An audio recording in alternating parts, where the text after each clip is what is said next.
Guys, welcome for my vlog. Nag-away na silang dalawa sa utang. Utang lang na ano lang, naaway. Guys, nag-away na silang dalawa, guys. Maganda pala sila dalawa. Ganyan na yan eh. Alam mo, siya ang unang sumisigaw sa akin. Tapos pag siya naman sige rin, dinidinay niya. Kaya ano Kuya Edmond. Guys, ang ganda pala nila, ano? Ang ganda pala nila dito ka lang, huwag kang umalis. Kasi napapakainin ko daw eh, wala naman kami muna. Sardinas. Nawala nga akong pera. Diyos ko.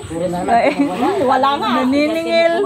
Itong naka-blow si Celia. Siningil niya itong naka-yelo. Eh wala nga pambayad to naka-yelo. Inaway na ako sa 400 lang na ano. Pero pag siya umutang, nako, Diyos ko. Oh, makita talaga. Joke lang yun. Hindi namin niwala dyan. Ayan, ano niya. Ito si Celia kasi hinahaya. Pag dinidinay niya na kahit tinatawagan ko kay Kuya Edmond, sabihin niya wala daw siyang utang sa akin. Kaya minsan napapagalitan ako siya. Pag ako may utang naman, nako, Diyos ko, hindi makatulog yata sa 400 na lang. Nagpapamerienda pa sa akin. Eh wala naman akong pera. Eh ngayon, gusto niya pang magpakain daw ako. Wala naman akong ulam. Hindi nakakaintindi ito si Ate Celia. Hindi mo nga rin sa akin na sinabi mo wala siyang ano yan. Ngayon, wala na naman daw siyang pera kasi nagbayad daw sa mga utang niya. Si Marlene, si ganito, si ganyan. Eh wala nga tayo. Nagkatawaran na pa ako dito. Malaki na bayaran mo sa akin sila 200 na hire mo ko pati oras ko lang. Kakain mo na tayo at nahilo na talaga ako. Kumain ka na nga sa inyo. Hindi mo na nga ako tinawag. Basang-basa nga ako. Chat mo si Isiel. Wala na nga akong brao.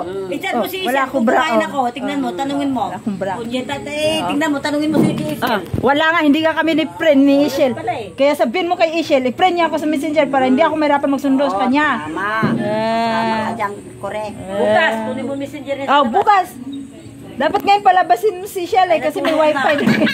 Nakahiga na, natulog na agad. Nagpumasok na kung umaga. Alas 4 Ako nga magatid sundo. Guys, ganun sila singilan kayo mag-away.